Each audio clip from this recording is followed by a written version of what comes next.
Naghain ng kaso sa Commission on Elections si Laguna Governor Ramil Hernandez laban sa magiging kalaban niya sa pagtakbo bilang kongresista sa ikalawang distrito ng probinsya.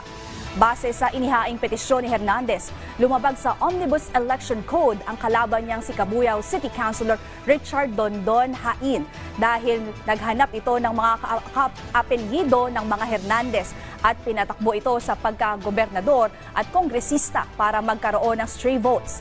Ayon naman kay Hernandez, may mga ebidensyang magpapatunay nito kaya dapat lang maparusahan ng batas ang kanilang katunggali sa politika. Nauna nang idineklara ng COMELEC na nuisance candidates ang mga sinasabi ni Hernandez na tatakbong kapangalan nila. Sa ngayon, wala pang komento si Hain tungkol dito.